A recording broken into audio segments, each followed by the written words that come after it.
I'm Zoe Pennant, known as the Sage, and the Sage was given to me by a spiritual teacher, and I really wasn't comfortable with taking on a label like that, so I ran away from it for quite a while. And then I realized and understood that we all have the Sage within us, and the Sage is the oneness of us all.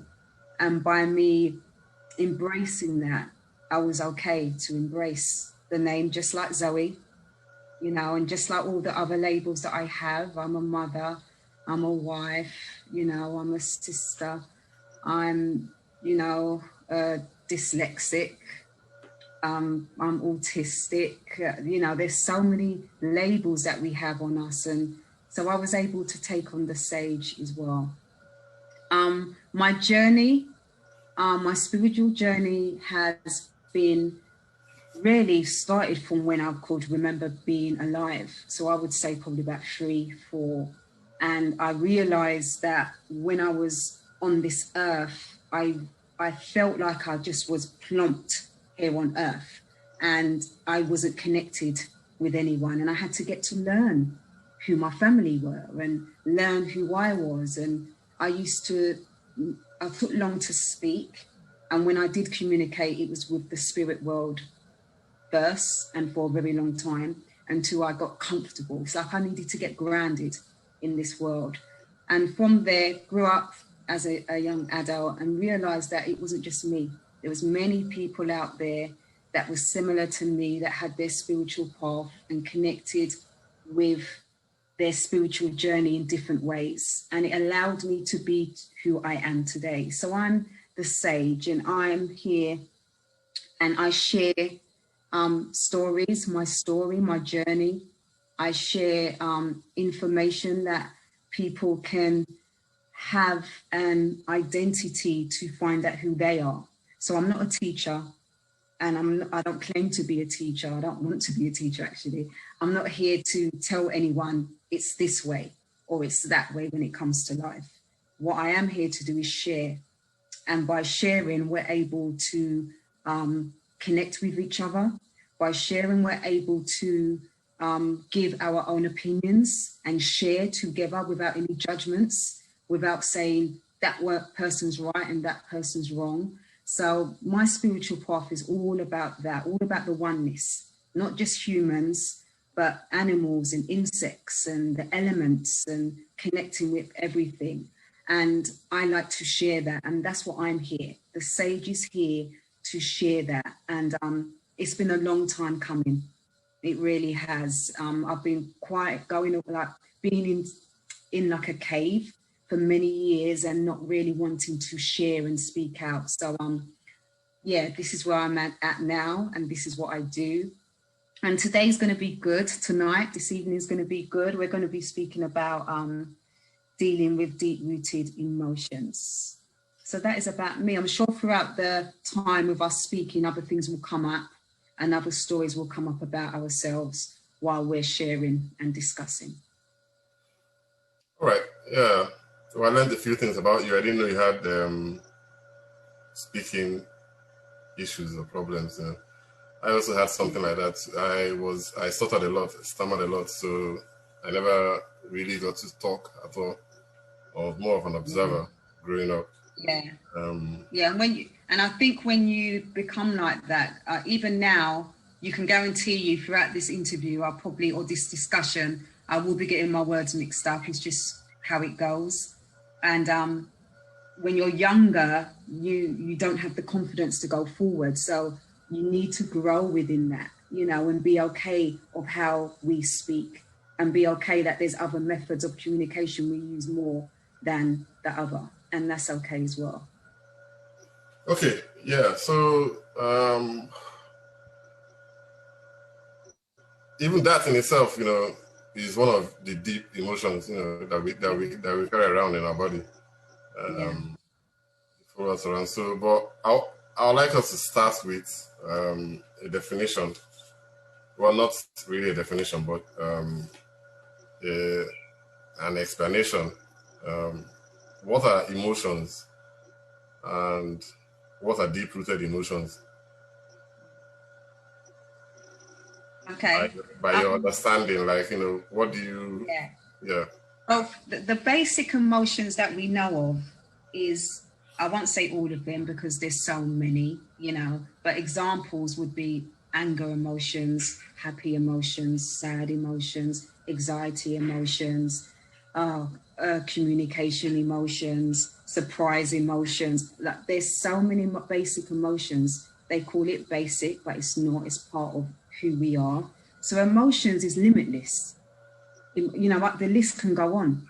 And what is emotion? To me, emotion is energy. It's energy before anything. And then what makes it something? So what we have emotion, that's energy. What makes it become a sad energy, or an anger energy, or an anxiety energy, or a trauma energy? It would have to come. I'm not a doctor, by the way. This is why we're discussing this. For me, it would have to come from our thoughts and our ego for us to feel it to be something, as a something energy. It would have to come from our thoughts, or what we're seeing, or what we're feeling, to become an emotion of something. Yeah. I know, I'll give you an example. When I was younger, and there was an emotion that I used to have to deal with every single month. And it was the time of the month, something that women go through. And that emotion that I had to deal with every single month was, for me, it was an energy and an emotion that wasn't quite, what's the word, appealing to me. It was an energy that I had to struggle with each month, because the emotions would be complex. It would be emotional emotions. Then it would be high emotions of happiness, but with sad within a second. So it would go up and down. It was literally like a strong wave every single month. So that's an example of emotions. And that's an example of, someone would call it deep rooted emotion, because it's an emotion that some women, like myself, women out there who's listening, they'll be able to understand if they went through it. You don't have control. So it's an emotion that you don't have control. You're literally just up and down within that moment, within that week or days, whatever it is. And then you come back to balance. Yeah. So what I'm saying here, when we say, okay, what is emotions? Emotions are limitless. Emotion is a thought process, a mindset process that we attached our mind to for us to even have a feeling of what is an emotion, because it's just energy. And that's my take on it. What would you add to that? Oh, yeah, I don't know. I won't add much to it, but I know it's an energy that's seated. How would I put it? That very much forms who we are. I can use a synonym, like feelings. So those emotions, for me, I can use examples to clarify what I'm saying. There are things like sadness, happiness, anger, fear, anxiety, shame, guilt. These are emotions that we feel, throughout the day. I can't say where they come from, but if we trace their origins will go back to our childhood, and probably years before then, because we also transfer. We were given, how I put it, some trauma or whatever, through our DNA that we inherited from our parents. So we're also carrying, millions of years of conditioning within us. Our brain is millions of years old. Everybody, even a newborn baby, has that fear of dying.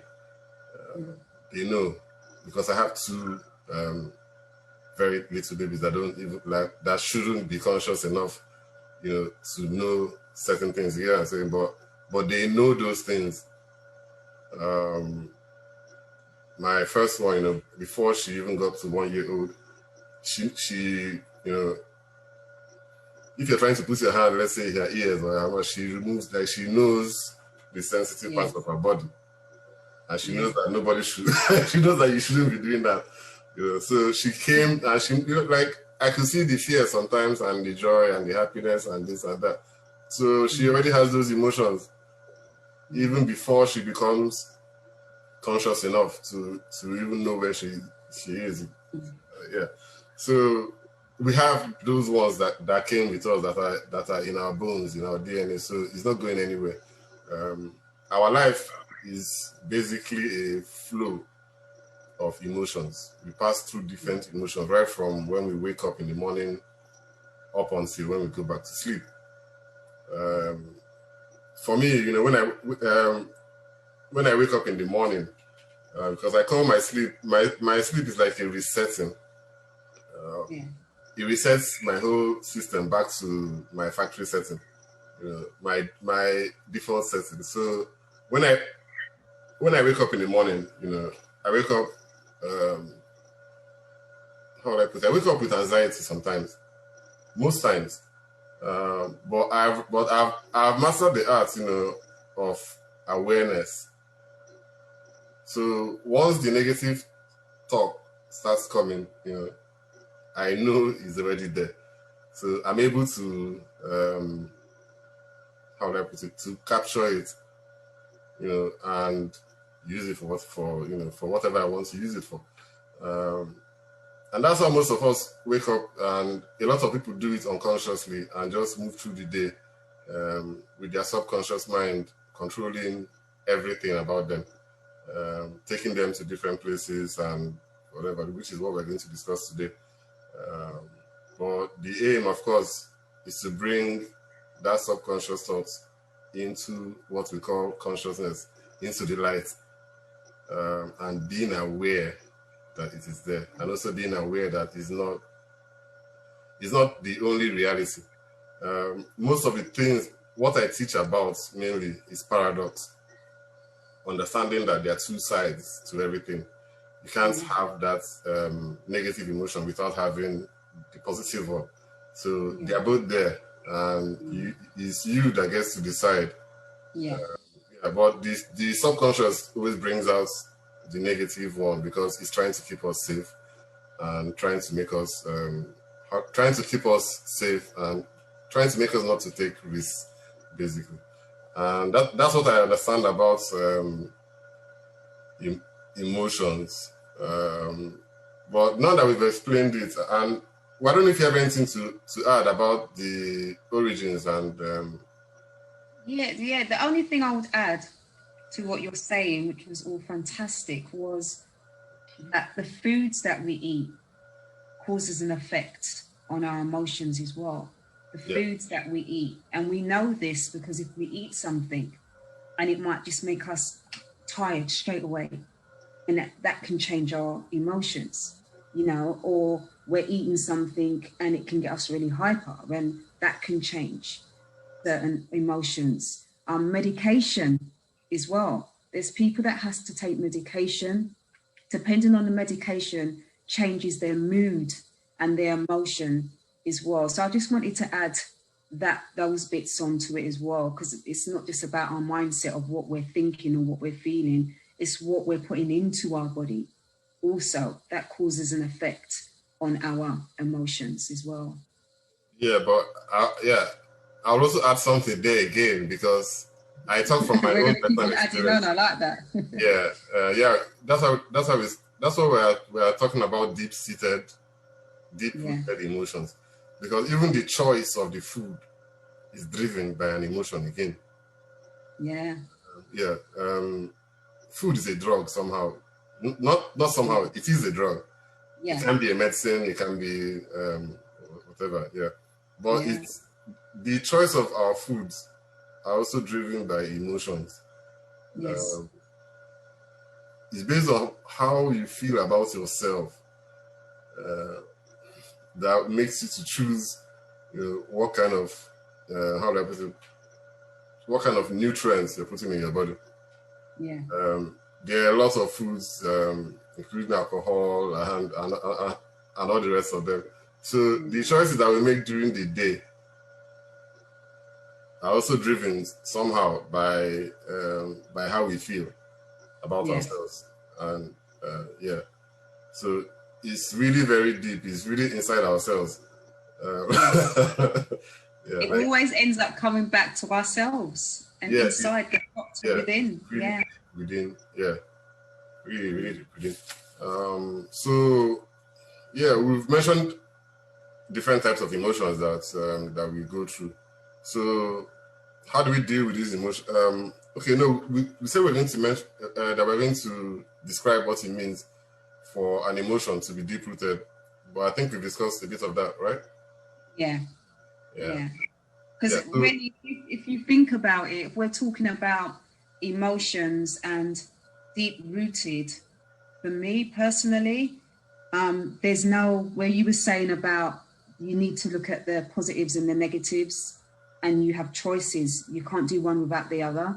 I feel that when we talk about emotions is just emotions, and you have different forms of emotions depending on how we're connected to it at that time. But to say deep rooted, we would have to say, well, not deep rooted then, the opposite to that.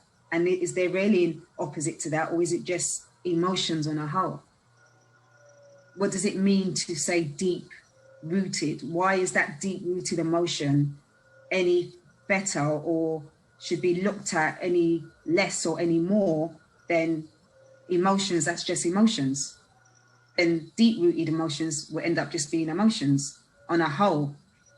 And somebody else might say, okay, but I think mine's deep rooted because it's been here from childhood, and it's the same deep rooted emotion that I feel all the time. Then we can say, okay, so you're saying it's deep rooted because you have a thinking of the past that's attached to. That's why you're saying it's deep rooted.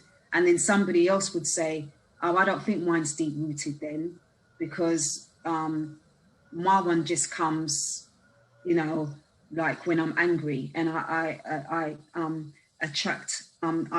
I'm able to identify that anger emotion when it comes, but I don't think it's got nothing to do with my past. So that means it's not deep rooted. So are we saying then that, and I'm putting it out there, so I'm not telling, I'm just having a discussion here, that is deep rooted, for it to be deep rooted, does it mean that it's something that has to be from the past, from my ancestors, for it to be deep rooted? Or is it that emotions are just emotions anyhow, and then depending on how you associate yourself with those emotions is going to cause an effect of how you see how deep it is? And that's going to be probably a person's individual way of how they see it. So again, there will be no right or wrong.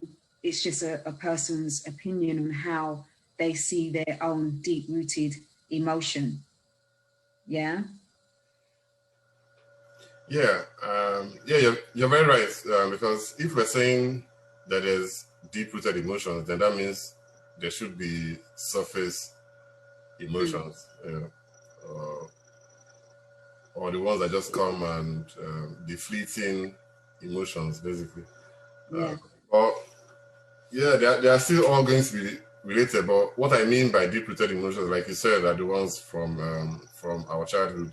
Yeah. So it could be trauma. It could be some it could be some kind of trauma.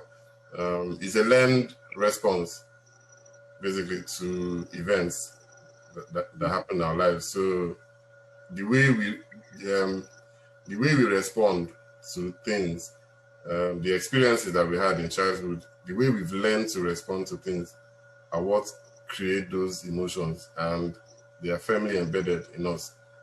So even when you're an adult, something random can just trigger those feelings again, and you go through those emotions, even though it's not how do I put it?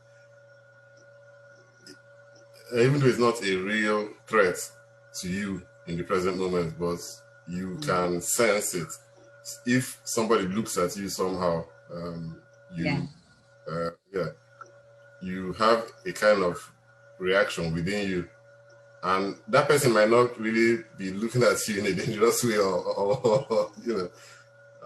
And I see it a lot on social media. You know, maybe through text. I could write something and somebody will say, "Why are you angry?" Or, you know, "Why are you shouting?" Or something like that. You know, but it's just like I wasn't feeling anything when I wrote whatever I wrote. But how they read it, you know, the meaning that it gives to them is that you're angry. There's some words so those are the deep-seated emotions. What we want to discuss today basically are the negative emotions. Those are the ones that people have problems with.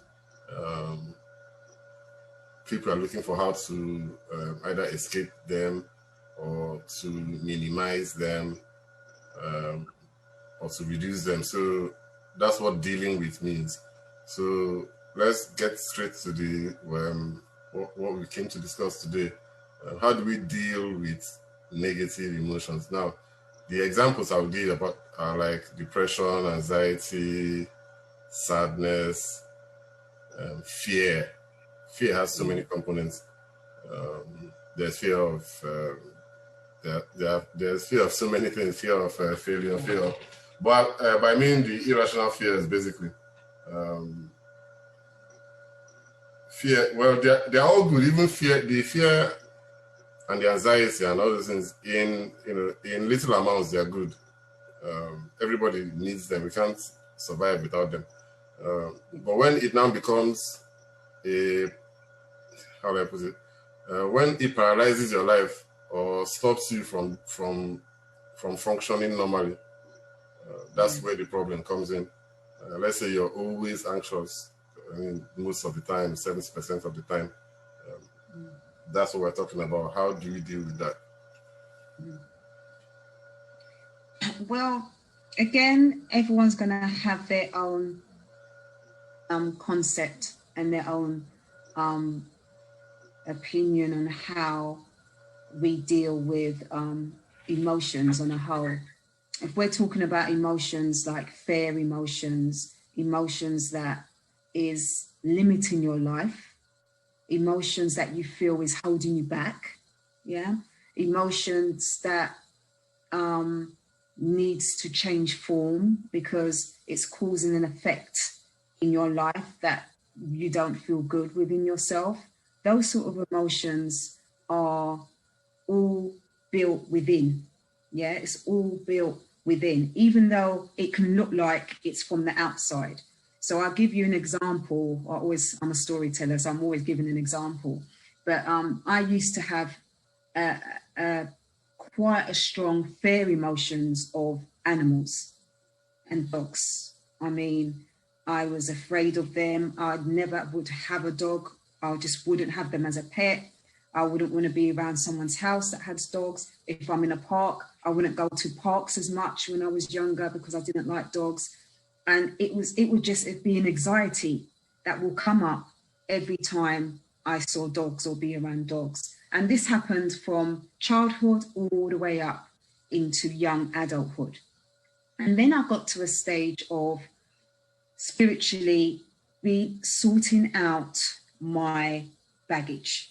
That's what I called it. I got to a stage of bit by bit sorting out my baggage. And that was one of them, of many, I would say. One of them of many. And that emotion that I used to have with dogs, I had to do something about it. So what I chose to do, this is just an example, I chose to act on it and choose to love it. So all my fears that I had with life, all my anger that I used to have with life, and all my sadness that I used to have with life, it was all within and I needed to act on it. So I chose to do something about it. So with my dog situation now, before I got a dog, I love dogs now, by the way, but before I got a dog for myself, I had to take little steps. So I would be in a park now and I would go up to a dog. And where I'll be fearful, like, no, they're going to bite me. Why do I think that any dog that I see is naturally just going to bite? Why do I think when they start barking, it's a negative bark, that they don't like me or they're going to come and bite me? And I had to look at that. And it was all me.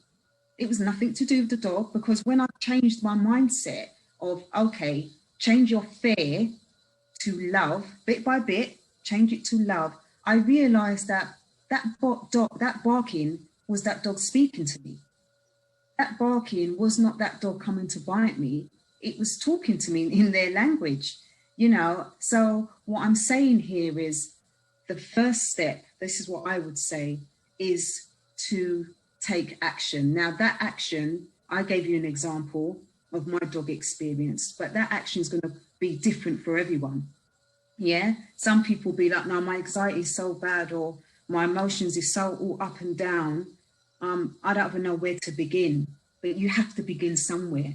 And that's why I'm saying to you, that was one experience of many, you know. And we live with emotions every day. We're always going to live with emotions while we're here and while we're alive here on earth. Is how we choose for it to fester. That's the thing that we need to look at, how we choose for it to fester. Now, the quicker that we can act on it and we can face it, I think you said it earlier about being aware. So the first step would be, we're being aware, innit? I was aware of the dogs. I knew that that's something that I wanted to do. I love animals now. My whole house, I've got 2 cats, a dog, fishes. I love animals. Now, I know that I don't have that fear energy no more. I know that I don't have those anxieties and those emotions no more for that. Yeah, so that's one tick that I can at least tick off and say, okay, let me go to the next now, and let me go to the next. So it's about taking control of your own inner self, of this fear emotion that we have. You called it a negative emotion, an emotion that negative, I would say, would still come probably with fear, because that's the whole reason why it's probably negative, because we're fearing it for some reason, or we don't understand it. You know, we don't know how to deal with it. We don't know when it comes up, what to do, when it shows itself. Sometimes people's emotions, they don't even know it's here. They don't even know it comes until somebody says, oh, do you know you was acting like that? Or do you know that you felt you was acting a certain way, or you said something and I felt like your energy changed. Are you okay? And they'd be like, no, I'm okay, nothing's wrong. So again, what I'm saying is that let's start with the actions. Let's start doing the steps, yeah? I'm a meditation instructor, so I do meditation. I teach meditation, teach through sharing. Meditation, again, is very good for our emotions, because what it does is it balances our minds. Yeah, it brings the yin and the yang together as the oneness of whatever we're going through in our life. It's not going to be for everyone. Yeah, even taking actions ain't going to be for everyone. What we're discussing here tonight is about things that we can do to deal with deep-rooted emotions. Yeah, negative emotions, trauma that's happened in our life, and we don't know what to do with it. The first thing I would say is that we need to get to the stage of having to be aware and getting to that next stage of saying, okay, I'm ready. Because when you're saying you're ready and you start that path, it's going to be a path. Do you know what I mean? It's not going to be something that's going to be that easy, you know, but throughout that path, you know that that light's at the end of that tunnel. And that's where faith comes in, yeah? And another thing to deal with, some people like praying. Praying is very similar to meditation. You're going within, you're going with the God within, you know, to guide you and to balance that emotion out as well, yeah? So again, there's different things that you can do to balance out that emotion. I'm not going to go too deep or anything like that, because for me, when we speak about emotions and we give it too much energy of it's this and it's that, and we need to do this and we need to do that, sometimes it's too much for a person. you know, and it's like, well, that's just too much work. I wouldn't even know where to begin. What do you mean start? What do you mean put actions in place? What does that really mean? So the first thing for me would be, you need to be aware, sit with it, and you need to be aware. Those deep-rooted emotions, what does that mean to you? Do you know what I mean? Where is it coming from? How does it show itself? We need to be able to understand those sort of things first before we can even start walking and taking actions to what we need to do to grow and learn. Yeah. Yeah. Yeah, you mentioned a lot of things. We really need to sit with them, sit with the emotions. I'll just give some real life examples. Like people are going through a lot now. People are losing their jobs because of the pandemic. There's a lot. I mean, it's more urgent now, than it was before. At least before there were some distractions. We could distract ourselves during the day. But now people are forced to sit at home and to sit with those emotions, like you said. There's little opportunity to numb them out. It's really the meditation you mentioned, which is mindfulness, is really comes to play here. It's very important now because it's difficult for, in London, you could see the riots that is happening there. People want to go out because those distractions actually help us escape from ourselves. It's not easy just sit down with yourself by yourself. That's one of the most difficult things in life. It's easier to just go out, go to the pub, go watch football and all those things, and keep escaping from reality. So apart from, how would I put it now? I was trying to bring another example. An example of a deep emotion like shame and fear. These are things that inhibit us from doing work that matters, basically. I've heard before that the fear of public speaking is more in people than even the fear of death. People would rather die than to speak in public. A lot of people they don't even have the confidence or the courage to make these kind of videos that we're doing now and to show up, to be criticized, because you're coming out and you're saying something and you're opening yourself up to criticism, basically. And especially, it's on social media, so any random person can see it and make any random comment.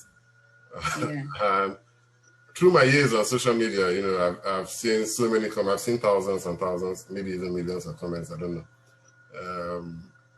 So I've learned not to take things so personally in life. But to even go deeper, the Buddhist, it just reminds me of the Buddhist saying, the saying of the Buddha, I think, that's the first of the four, what do they call it again? In Buddhism, the four cardinal truths or something like that. The first one is that life is suffering. What he meant, there are different translations of suffering. The real word is dukkha. Life is dukkha. That means it's unsatisfactory. And what he was just trying to explain there is that nothing is permanent. Every emotion, every feeling is impermanent. They come and they go. If you let them go, I'm still trying to come back to your point again on meditation. Because if you're doing meditation, that means you're observing your thoughts, right? Because I'm not a practitioner as such. I try to do it once in a while, but I don't do it every day. So I know we are trying to observe our emotions or our thoughts, and it makes us understand that we are experiencing it, and it is not us. Yes. Yeah. But if you're not in that state, and those emotions take over your senses, then you become the emotion. Yeah. Or you think you're becoming the emotion. Oh yeah, you think that you are and that's where it becomes paralyzing. Yeah. But my question about meditation, because what I've heard, what I read about is that people do it in the morning, and then they go out to work. But is there a way? Because for me, the way I do it, I try to punctuate all through the day of staying aware, of being in that meditative state, but not actually sitting down and meditating. So whenever the emotions arise, I'm always aware. Yeah. And I learned it by myself, and I've grown to learn it. So I don't know I'm not sure if that's the right way to do it. I'll be asking you. No, that is. For me, I've been meditating for over 20 odd years, and I now have meditation classes, Tibetan. So I do Tibetan meditation, and I connected with the Tibetan meditation. There's no difference. It's all mindfulness. Yeah, it's all the same. It's just a different word that I'm using. The Tibetan meditation I've connected with because I have a lineage. I'm quarter Tibetan myself. So I just have a lineage there. That's the reason why I'm saying Tibetan. If not, they're all the same and it's all one. With meditation, it's what you said, how you connect with your inner self. So connecting with your inner self, what does that mean? Yeah, understanding yourself. What does that really mean? When you ask yourself that question, or when I give it in my classes that I do, many people would say, no, I don't know. I don't know myself. I don't know my inner me, and we don't know our inner us because we haven't been taught. We have not been taught to know that if something's wrong, we go within first, we get the answers, we get the guidance, and then we can go out of ourselves to get whatever we need to get to get to the next stage. It's the other way around. We go out first, even if it's a fair emotion, we're not sure, we don't know what it is, something's angered us, we go out. Yeah, if we're angry about something, we're going to shout out, we're going to have an argument with someone. It's always going out. We're not looking within first to say, okay, why is this emotion come up? Why do I feel like this? Is it me? Did anything happen? And this is coming back to what you said. It's about being aware of your mindset. Now, that's what I teach. And I won't say the word teach because I don't see myself as a teacher. That is what I share. And by people being able to be aware of their mindset more, just like what you've done, you get to a stage where that is meditation. So I very rarely, I still do it only because I like it. I would meditate 5 in the morning. So I'll get up 5 in the morning and I'll do my sitting down, relaxation, meditation state. And that's the only one that I do at 5 in the morning. Anything else throughout the day is just there constantly. So I could be doing work. I'm constantly in that meditative state. So I'll go in and out throughout the day constantly. Whenever I feel like it's needed, it just comes. But I might be doing something. I might be washing up. I might be doing work. I might be with people. I might be walking on the street. I might be driving, but I'm in that meditation state. So what you just said is correct for me, because when you become that, then anything that shows up, so it could be a trauma from your past that comes up, you're going to see it straight away. You're going to be able to recognize it, and you're going to be able to be aware straight away, like, oh, that's come up. And you're able to see it for what it is. But that's when I was 2. oh, I didn't realize. And you're able to do something about it there and then because you're aware. And that's what meditation does. Meditation makes you not take away the ego, not try to disregard your mindset, but to connect with it and to be able to not just be at one with it, but to be able to guide it. Because all these emotions that we have inside of us, a lot of them need guiding. You know, a fair emotion that we have within us, all of us have it, it needs guidance. It doesn't need us to be fair of the emotion. It needs us to guide it when it shows up. You know what I mean? When it shows itself, and give it some love and say, it's okay. We've got this. You know what I mean? It's okay. This trauma's come up from the past. It's the past now. We don't live there anymore. It's okay. You know, let's deal with it. It's come up again. Let's deal with it. Let's not carry it on into our present day, on into the future. Why? Because we don't live there anymore. It's just in our minds. You know what I mean? We cannot go back there. We can't make changes. We never can make changes of the past. You know, we can't change this this video now that we're doing live. We can't change the minute of what we've just said because it's gone. You know, so sometimes when we think of the past, we have to be able to disconnect from it and be aware of it and understand that there's nothing we can do. It's gone now. You know, so what can we do now to be aware of it for us to walk on into the future and not take it with us? How can we change it form? Yeah. And again, with meditation, we talk about changing our mindset. To change our mindset, yeah, I would say in the physical form, it would probably take to really change a habit or to change an emotion that comes up all the time where it's become a habit. It would probably take, in our earthly world, about 30 days for it to really fester and change form. Because when we're doing something and it's a habit, or it's a fear or an anger emotion, it's become a habit. So it's something that our mind just connects to straight away. Straight away it comes up and we're like, oh, we're fearful. And it just gets used to it. Our mindset gets used to that fear. So we need to change it. And to change form, we need to change our mindset of how we see it. So instead of saying fear, change something like, okay, I'm going to start loving it. Oh, how am I going to love something that's the past, that was trauma? That's hard for me. How am I going to love something, someone, you know, might have cancer, might have a illness. And emotions comes up constantly of fear. They think they're going to pass away. How can you tell me to love that? You know, and I will tell you to love it. I will tell you to, let's work on this. Yeah, for me, fears, most, how do I put it? Those negative emotions, so to say, for me, I know that on the other side of it is something positive. So I use them as signs, as signals.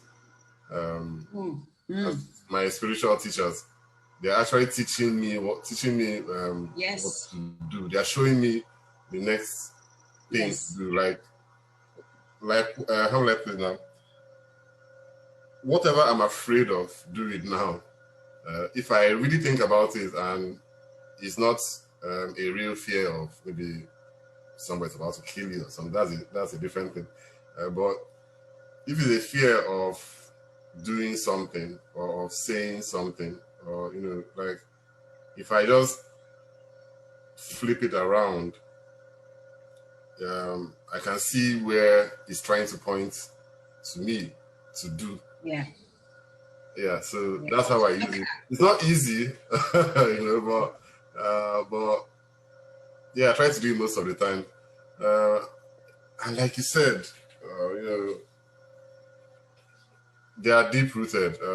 I just got married last year, and it's really incredible, you know, because I've lived alone for like 8 years or something. And the real test, you know, of your whole self-awareness or whatever you call it, you know, is when you start living with another person. Yeah. You know, because they are going to trigger you and you're going to trigger them. Yeah. You know, I didn't, Yeah. how would I put it? it's been an experience for me, it's like everybody is here to teach us something. And Yeah. when I write it or when we say it, it just sounds like cliche, but it's not. For real, if you actually live in a deep state, everybody is going to, if you stay with somebody for too long, they will trigger something, in you that needs to be healed, that you have not healed yet. So Yeah. I go through it every day. Even my little baby she triggers me sometimes. And she's barely 18 months old. Yeah. So it cannot be her fault. No.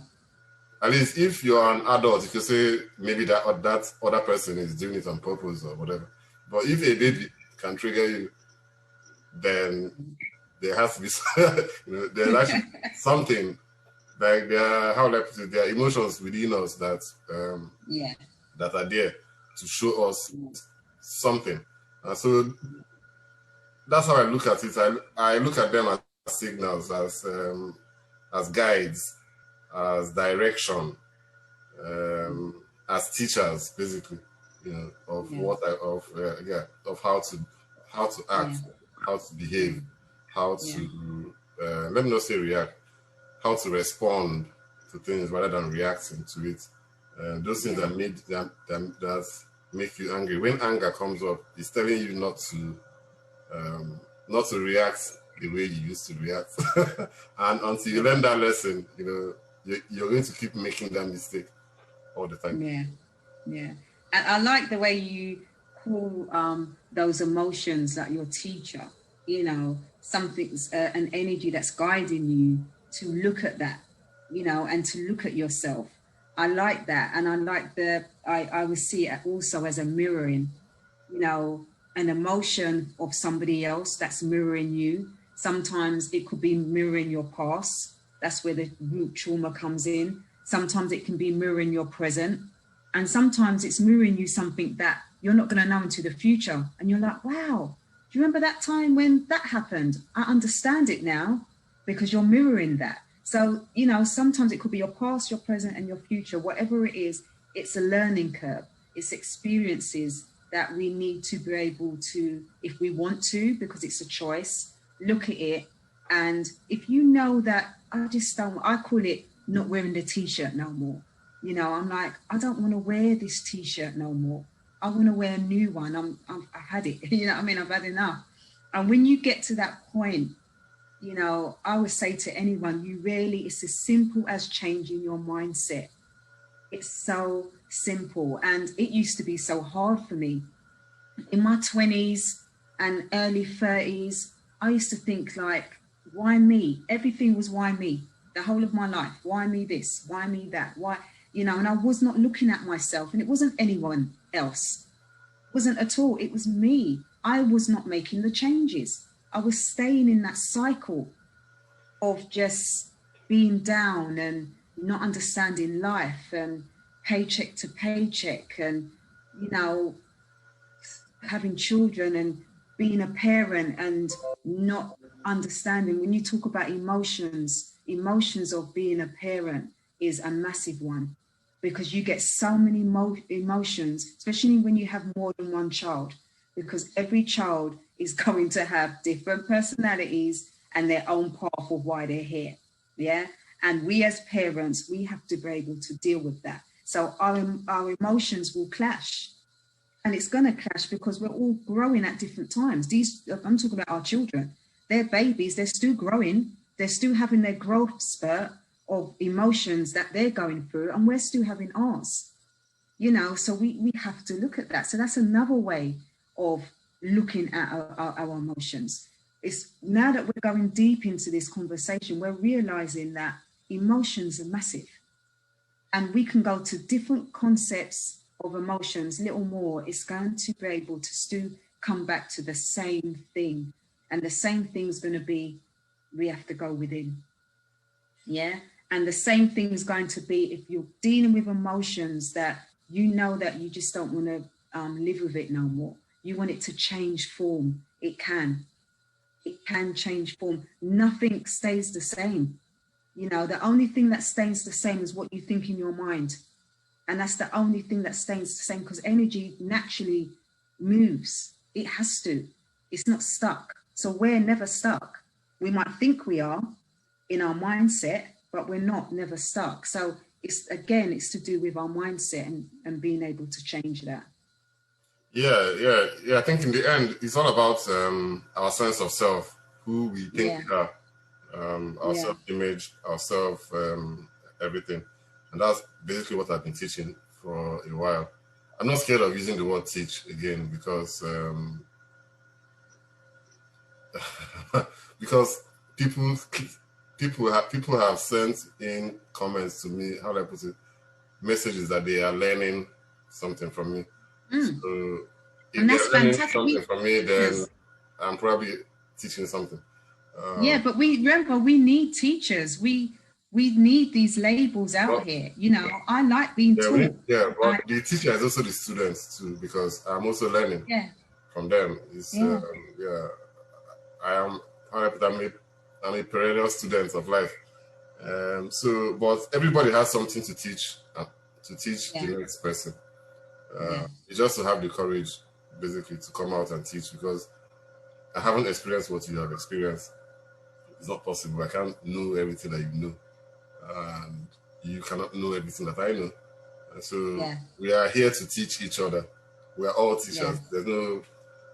We're all teachers and we're all students at the same time. So what is the sense of self, basically. That's where we get that. That's where we mistake. That's the core of the mistake. A lot of us believe. I'm not saying anyone is wrong or right, but you know, if you believe that you are your body and you are the label, well, yes, you are the body, but there's also something deeper than the body. There's an intelligence. I mean, even scientifically, it's called consciousness. That's the hard problem. They cannot explain what it is, what that sense of self is. Who that experiencer is. So it's there, and there's the functioning body that we use. But if you only identify with your body, your face, the name that was given to you, your job, and all that, that's where the problem lies, because the body is actually the unconscious mind. This is the emotions, and it's the six senses that feel all those things, and and transform it into what we call emotions. So if you identify with just that, then it's going to be a problem, because you're always going to be in the past. Because our memory, everything, our knowledge is always in the past. Then, or you're thinking about the future. You're catastrophizing, basically. Like, we tend to believe that the worst is going to happen. We hardly ever believe that the best is coming. And it's true. I mean, someone that don't have a job, is not ever thinking that, it's only it's not everybody that has that positive way of looking at things. Most people envisage trouble coming. And even when good things happen to us, I mean, so the first instinct that I have sometimes is that, when is the next bad thing happening?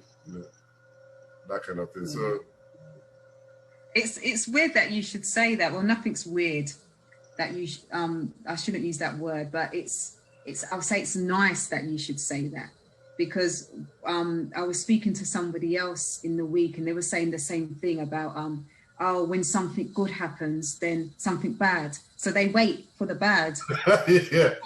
Because it's so mindset. It's not real. It's just, it's not real. Yeah, it's so good that they're like, no, we're waiting for the bad now, because this is the pattern that usually happens. So I'm waiting for the bad. And I said to them, and I said, you've made that a pattern in your mind. You've made that happen. So that's probably going to happen. So let's wait together and see, what happens, because you've made that in your mind.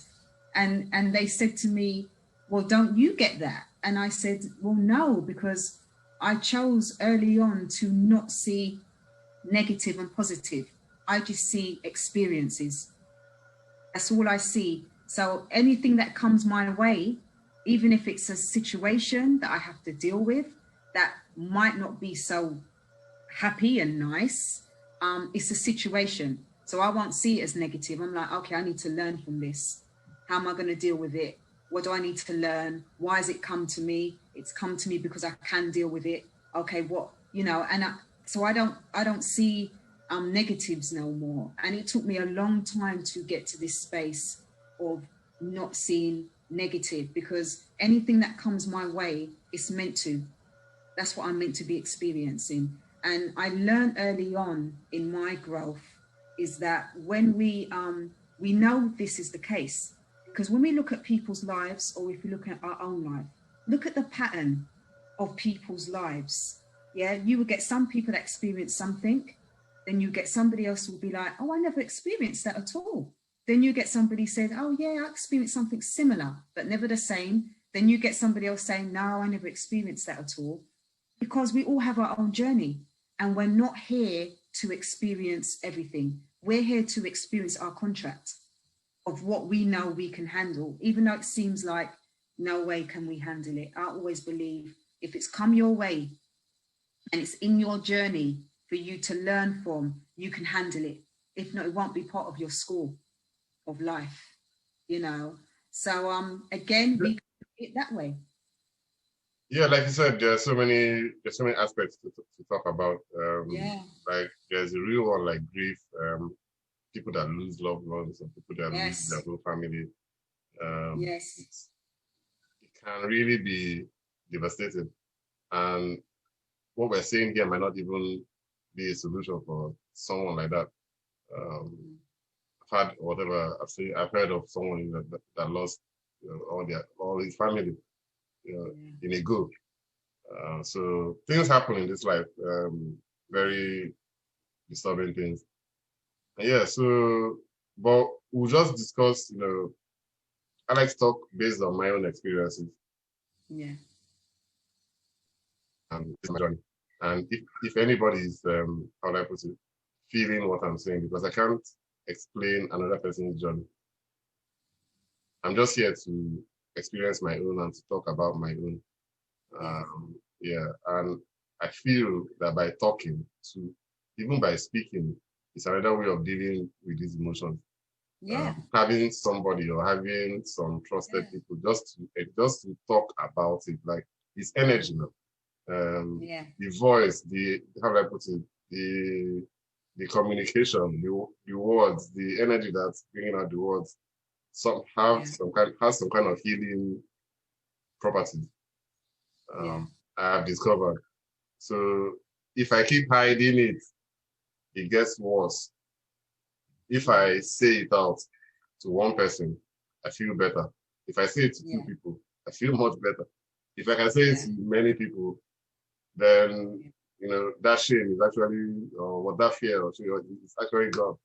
But it's difficult to say it because we don't want to look weak. We don't want to look vulnerable. I don't know what word to use for it. Nobody wants to be looked at as someone that's how do I say it? Yeah, there are things that we still hide. There are a lot of things that we hide. So we need to be able to select. That's why I talk about we're not just me, the inner circle, having a circle of friends, you know, that you can actually discuss some kind of things with. That's another way of doing for me, you know, of dealing with my own anxiety and those kind of things. And when you tell someone else their opinion, I mean, they see it in a different light than you are, because you're the one carrying the emotion that maybe doesn't even exist for them. So and that's always going to happen. You're always going to get different concepts and different perceptions, and that's something we have to deal with as well. And we have to be able to understand that everyone has their own way of how they perceive your communication, or they perceive your talk, or whatever you're sharing. You know, they might get it completely different, and you're like, oh no, I didn't mean that. I meant this, you know, but they took it their way, and we have to be able to be okay with that and allow them to have their own perception of how they see things.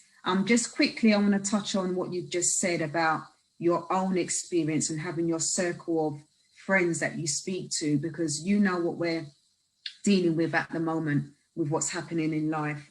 And we're having a lot of males that's not being able to speak out, and like mental health situations, those emotions as well are coming through for a lot of males. So hearing you say that, and hearing you say that, you know, when you speak out, what it does for you, you know, that's something that we need to really share, because males and females have different energies, and they connect differently and communicate differently. And even the young males coming up, the young boys and young youths coming up, you know, they're finding it or found it very challenging in the lockdown period. A lot of them said, I just didn't even know what to do. I had no one to speak to. I didn't know how to release any form of emotions or energy. So again, that's another thing that we need to look at and be mindful of as well, you know. So thanks for sharing that as well. And I wanted to bring that male part into it, because, you know, we always say when we're on our spiritual path, we talk about the oneness, and we talk about male and female as being one so much that we need to still remember that we're still human. And in this human earthly world, we're seen as male and female, you know, and we need to just remember the males. You know, I really want to put that out there. Let's remember them and support them and love them as well, and get them to a place where they can be comfortable with communicating and sharing, you know, and showing their emotions, bringing out the feminine side in them. That's what it is, bringing out the feminine side, which I know that you have, which is good. Oh yeah, definitely. That's probably why I came. I think that's one of the one of the messages I came to share. Yeah, just sharing about myself. The male, of course, even mostly the males are the ones that have biologically we have the Y chromosome, which is why we're structurally different. The women have two X chromosomes, so the man has the X and the Y. That's why we're a bit different. So we all have we inherited both male and female traits, but society has conditioned has conditioned men not to recognize their own feminine side. In the past, it was okay when we're hunters and farmers and whatever. It was needed when they were carrying spears to kill animals and all that, when their life was under threat. So the kind of jobs that we had in the past was based on how strong we were, muscles and all that. Then in these present times, the kind of jobs that we have now are more intellectual and technology, information based. But we're already seeing that, you know, that in the future, work is not even going to be about all that. Work is going to be about heart-centered work. It's going to be about caring for people. It's going to be about who can care more, basically. And that's the shift that we're seeing now. We're seeing that the most important people, I would say the most important people in society are actually the carers and the nurses, the doctors, and the people that are giving us food. Every other business is shut down. But the caring business is open for everybody and anyone that wants to help. So that's where the work is going to go to. All the talk about sustainability and everything is all heading towards that. Protecting the planet, protecting this, protecting that. So it's all about caring again That's where that's where the future is. That's where the next money making is going to be.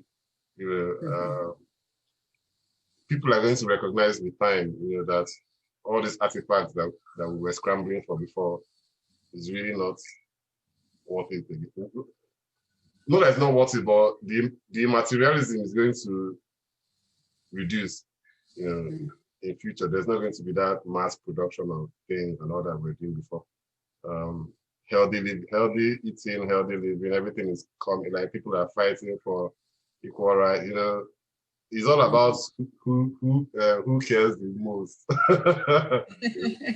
Politics is going to be about who cares the most, who cares for for everybody in society, that kind of thing. So that's where I'm seeing it's heading to. It's just starting now. There's a revolution there. There's a lot of people like you doing your coaching work, doing your whatever. The coaching business is spreading. Like a lot of people are doing it. It's still not structured as such because anybody can come and do it, but everybody needs a coach now. Like people are actually opening up and seeking. It's just before. It's giving that guidance. It's giving that the guidance to know that someone's there, and knowing that someone's there caring enough to guide you along your journey. There will be a time where you're gonna have to have the strength and the love to literally say, okay, I'm ready to do this journey on my own now. I'm ready to find that love within. And when I say do the journey on your own, I don't mean like don't have no family or no partners or no kids or anything like that. I'm just talking about loving within and finding that inner self.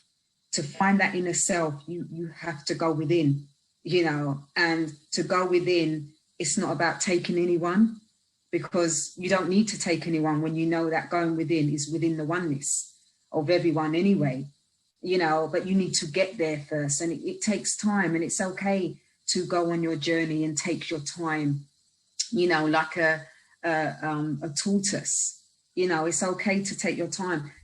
The world that we live in now is so fast. It's like, no, I have to do this now, or I have to get there now. You don't have to get there now, and you don't have to do that now. You don't ever need to find yourself now if you don't want to. You can do it in your own time. So it's time is the essence. There's no time, but we think that everything has to just be fast these days as well. Yeah, no, the pandemic is teaching us, that we don't even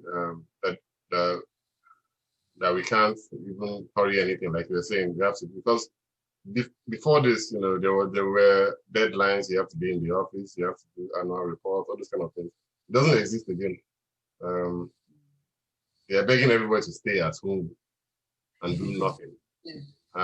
Just when we thought things were going to come back to normal and people were planning to go back, how they put it to the old normal, There's a second wave. So everybody stay at home again for another 6 months, and it's very welcome. I love it because because the environment is going to recover from all the pollution. Exactly. All the planes have been flying. I mean, this is going to be like 1 full year of recovery, or even more. Then people need to learn to actually be on their own with their family, or just by yourself. And not be distracted by so many things.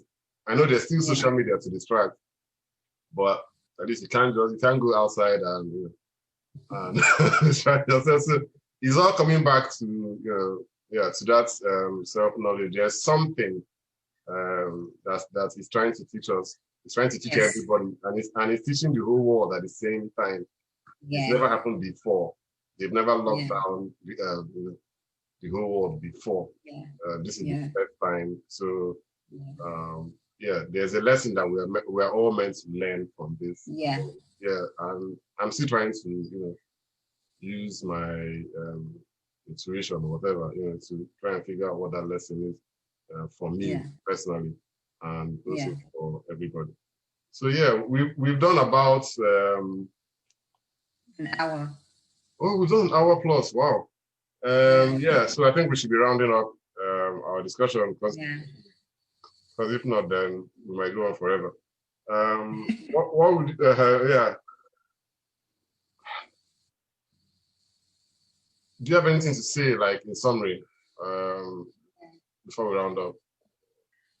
The summary, what I would leave with is really simple. You know, no anything too deep or anything complex, and dealing with deep-rooted emotions comes to the stage of getting to a place of knowing and understanding your inner self.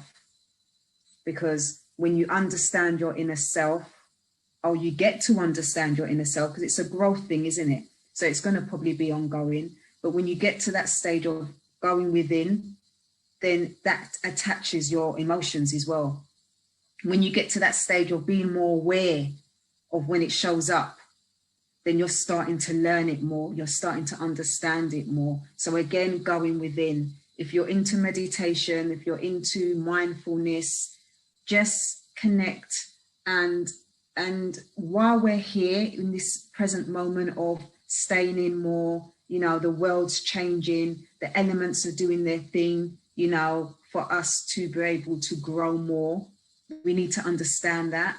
And by doing that, let's take time out for us. Let's take time out to go within, you know. So what I would say to anyone that's listening tonight is, what did you get from this? What did you get from this? You know, what things did you get where you can say, yeah, that point there made me look at this that way? And start being aware of your emotions. Everyone's emotions going to pop up in different ways and in different times. You know, as we both said, it's going to pop up in our past, our present, and it's going to be the future as well. So we need to be able to look at that when it pops up and take it for what it is, be aware, be the observer, and see what is there to teach us. You know, see what is there to teach us. And if you don't want to wear that t-shirt no more, what I would say to you is that go and get a new one. Yeah? You don't want to wear that t-shirt no more, go and get a new one and start to change that mindset. Change that. Yeah. All right. Thanks for sharing your experience with us. Where can our viewers find you online? What's the easiest way to find you? So you can find me as the Sage Oneness on Facebook. You can find me at the Sage Oneness YouTube channel. We have a page, Facebook page called The Sage as well. And we're also on Instagram as The Sage Oneness. So once you connect with The Sage Oneness, we're popped up anywhere, you know, on Facebook, Instagram, or YouTube. And I also, like yourself, I put up videos as well of positive thinking, of sharing life, how to connect with your inner self, and just really connecting with us all, you know, just really connecting with us all and sharing the way forward within our spiritual journey. Oh, all right. Thanks. Thanks for showing up. I hope maybe one day we'll get to collaborate again. It's really been a pleasure working with you. It's been quite easy. Yeah. Thank you for having me on. Thank you. It's been quite easy, you know, working with you from all the phone calls and everything.